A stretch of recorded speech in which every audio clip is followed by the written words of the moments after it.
माता लक्ष्मी कहती हैं, घर की ये 5 चीजें कभी दूसरों को नहीं देनी चाहिए। आज हम आपको माँ लक्ष्मी की एक प्राचीन कथा सुनाने जा रहे हैं। इस कथा के माध्यम से आपको पता चल जाएगा कि एक स्त्री को अपने घर की कौन सी चीजें दूसरों को नहीं देनी चाहिए। जो भी स्त्री यह चीजें दूसरों को दे देती हैं, माँ लक्ष्मी उसके घर को छोड़कर चली जाती हैं। इसीलिए दोस्तों, आप इस कथा को पूरा जरूर सुनें, क्योंकि आधा अधूरा ज्ञान घातक हो सकता है। जो भी इस कथा को पूरा सुनता है, माता लक्ष्मी उसकी झोली खुशियों से भर देती हैं।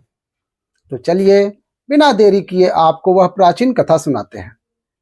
दोस्तों, पूर्व काल की बात है। मध्य देश में एक अत्यंत शोभायमान नगरी थी। उस नगरी में एक सुकन्या नाम की स्त्री अपने पति और अपने सास ससुर के साथ निवास करती थी। सुकन्या एक पतिव्रता नारी थी, जो सत्य धर्म का पालन करने में तत्पर और गृह कार्य में दक्ष थी। सुकन्या का स्वभाव अत्यंत दयालु था। वह सदैव दूसरों की सहायता किया करती थी। सुकन्या का पति संजय एक वैश्य था। उसकी अनाज की एक दुकान थी। वह बाजार में लोगों की जरूरत की चीजें बेचा करता था। सुकन्या अपने पति से बहुत अधिक प्रेम करती थी। वह अपने पति को परमेश्वर मानकर उसकी सेवा किया करती थी। सुकन्या नित्य पति से पहले जागती थी, अपने घर का आंगन को स्वच्छ करती थी, फिर रंगोली बनाकर आंगन की सजावट करती थी और उसके बाद अपने घर को स्वच्छ करती थी। फिर स्नान आदि कार्य संपन्न करके वह तुलसी को जल देती थी और देवी देवताओं का पूजन करती थी। इस प्रकार से वह रोज अपने नित्य कर्म करती थी। सुकन्या ने कभी किसी का अनादर नहीं किया। वह सभी के साथ मधुर वाणी किया करती थी। सभी लोग सुकन्या को देखकर कहने लगे थे, यह तो साक्षात लक्ष्मी के समान गुणों वाली स्त्री है। यह अपने परिवार का कितने अच्छे से ख्याल रखती है। इसके अलावा सुकन्या दान धर्म करते समय कभी अपने हाथ पीछे नहीं खींचती थी। उसके द्वार पर जो भी याचक आता, वह उसे दान दिए बगैर नहीं भेजती थी।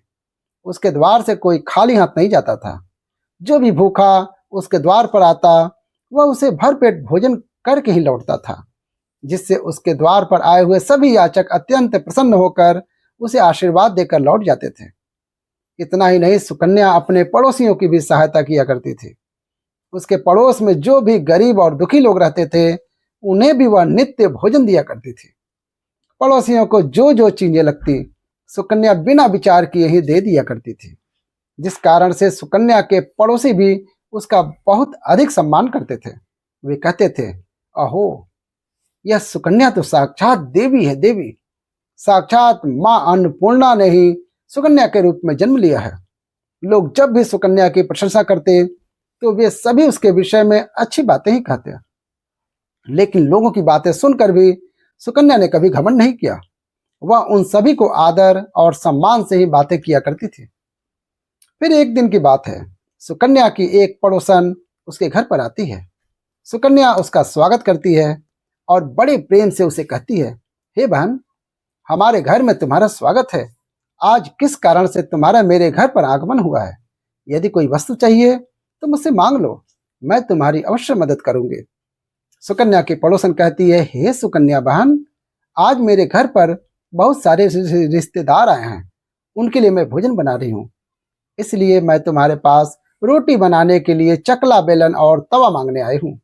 यदि तुम कुछ समय के लिए मुझे तवा चकला बेलन दे दोगी तो बड़ी कृपा होगी।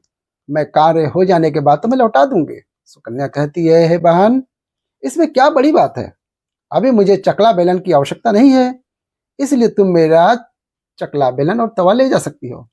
रुको, मैं अभी लाकर देती हूँ। फिर सुकन्या रसोई घर में जाती है और रसोई घर से चकला बेलन और तवा लाकर उस पड़ोसन को दे देती है। तब पड़ोसन कहती है, हे बहन, तुम्हारा बहुत बहुत धन्यवाद। आज तुमने मेरा कार्य सफल किया। मैं अपने मेहमानों को भोजन कराकर तुम्हारा चकला बेलन और तवा जल्दी से लौटा देती हूँ। सुकन्या कहती है, हे बहन, चिंता की कोई बात नहीं है। जब तुम्हारा कार्य पूर्ण हो जाएगा तो तुम मुझे लौटा देना। फिर वह पड़ोसन सुकन्या का चकला बेलन और तवा लेकर चली जाती है। कुछ समय बाद अन्य एक स्त्री सुकन्या के घर पर आती है। सुकन्या उसका भी प्रेम से स्वागत करती है और पूछती है, पधारो बहन, आज तुम्हें मुझसे क्या काम है? संकोच ना करो और बताओ, तुम्हें मुझसे क्या चाहिए? मैं तुम्हारी मदद जरूर करूंगी। तब वह स्त्री कहती है, हे बहन, मेरे घर में बहुत गंदगी हो गई है और मेरे घर को साफ करने के लिए मेरे पास कुछ भी नहीं है। इसीलिए मैं तुम्हारे पास झाड़ू मांगने के लिए आई हूँ। यदि तुम्हें कोई समस्या ना हो तो कृपया करके मुझे अपने घर की झाड़ू दे दो। मैं अपना घर साफ करके तुम्हें झाड़ू लौटा दूंगी। सुकन्या बिना विचार किए ही कहती है, हे बहन, बस झाड़ू ही तो है, इसमें क्या समस्या हो सकती है? तुम रुको, मैं अभी तुम्हें अपने घर की झाड़ू ला कर देती हूँ। इतना कहकर सुकन्या घर के अंदर जाती है और झाड़ू लेकर आती है और उस स्त्री को दे देती है। वह स्त्री सुकन्या के घर की झाड़ू लेकर चली जाती है।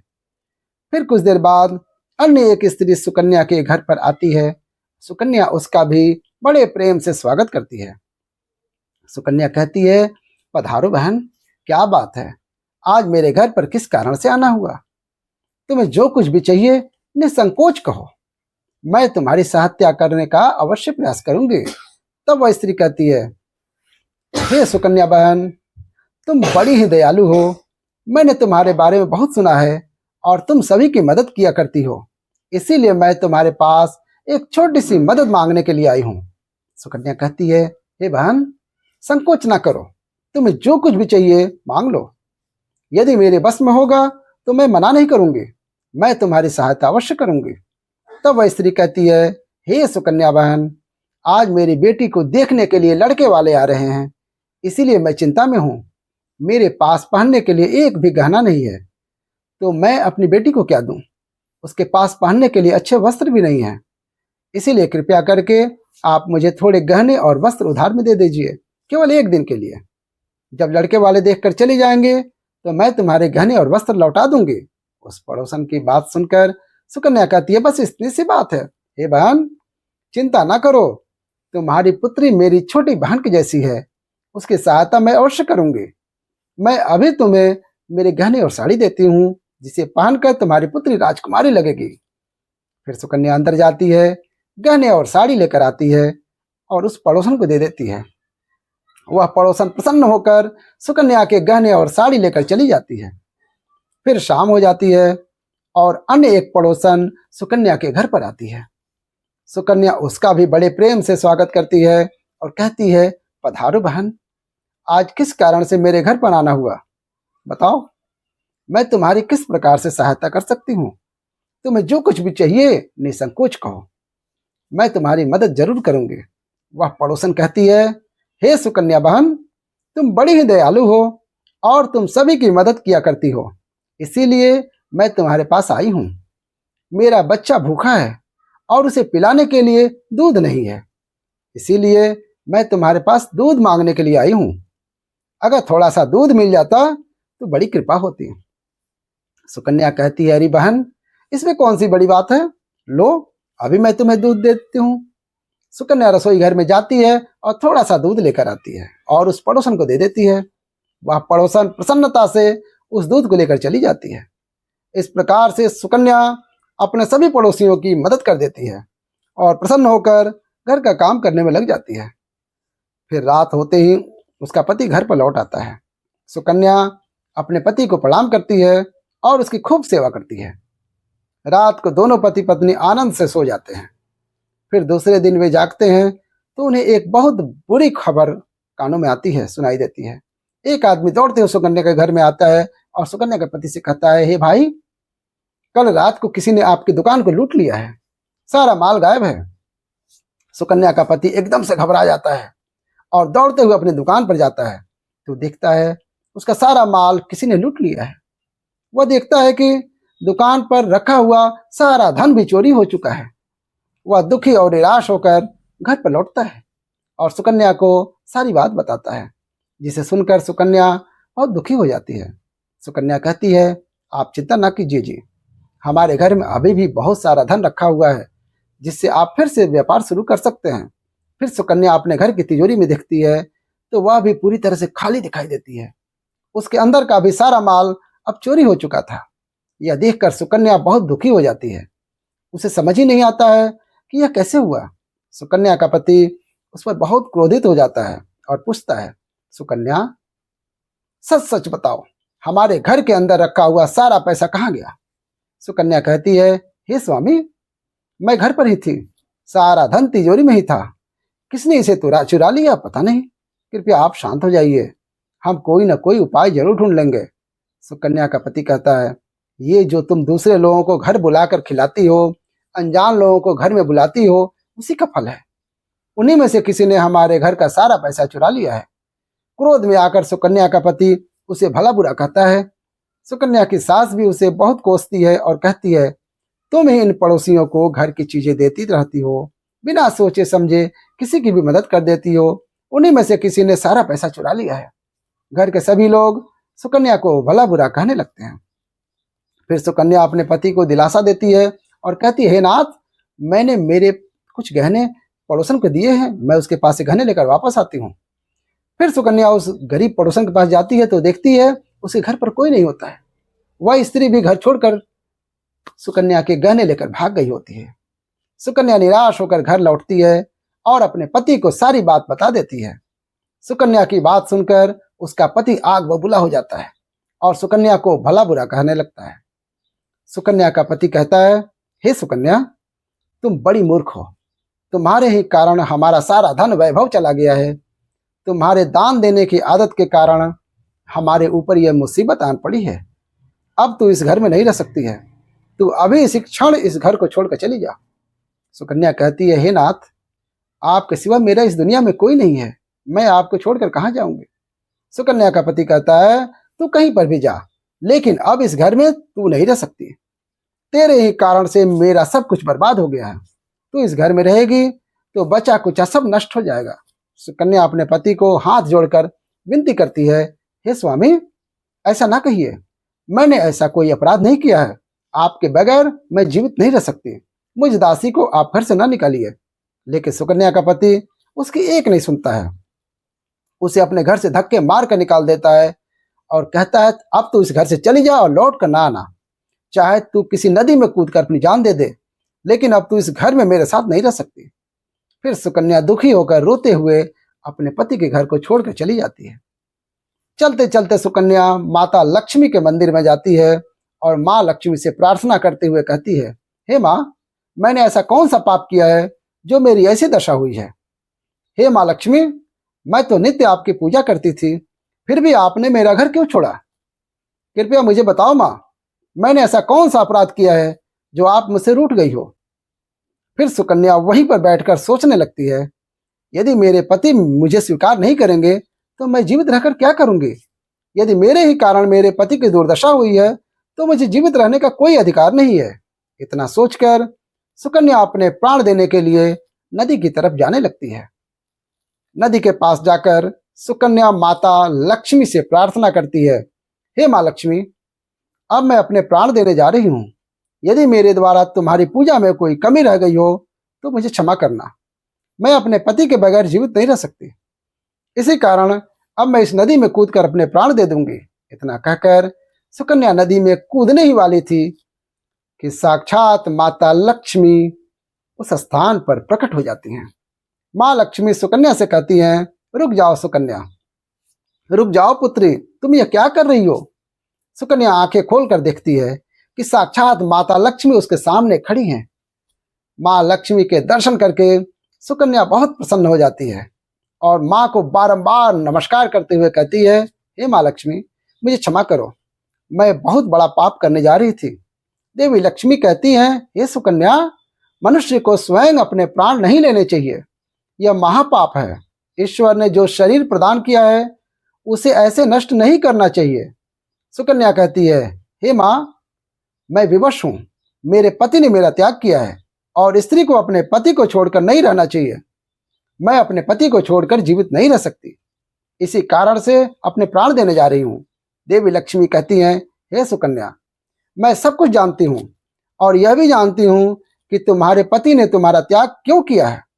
यह सब तुम्हारी ही भूल के कारण हुआ है। तुमने अनजाने में कुछ ऐसा चीजों का दान किया था जिस कारण से मुझे तुम्हारा घर छोड़ना पड़ा। जो भी स्त्री अपने घर की इन चीजों को दूसरों को दे देती है, उनके घर में मेरा वास नहीं होता है। मैं उन वस्तुओं के साथ ही उनका घर छोड़कर चली जाती हूँ। तब सुकन्या कहती है, हे माँ, ऐसी वह कौन सी वस्तु है, कृपया आप मुझे बताएं। मैंने कौन सी वस्तुओं का दान किया है जिसके कारण से आपने मेरे घर का त्याग किया है? देवी लक्ष्मी कहती हैं, हे पुत्री, अब तुम ध्यान से सुनो। मैं तुम्हें उन चीजों के बारे में बताती हूँ जो किसी भी स्त्री को दूसरों को नहीं देनी चाहिए। इन चीजों का दान करने पर मैं उस घर को छोड़कर चली जाती हूँ। हे सुकन्या, सबसे पहली वस्तु है चकला, बेलन और तवा। किसी भी स्त्री को अपने घर की चकला, बेलन और तवा किसी दूसरों को नहीं देनी चाहिए।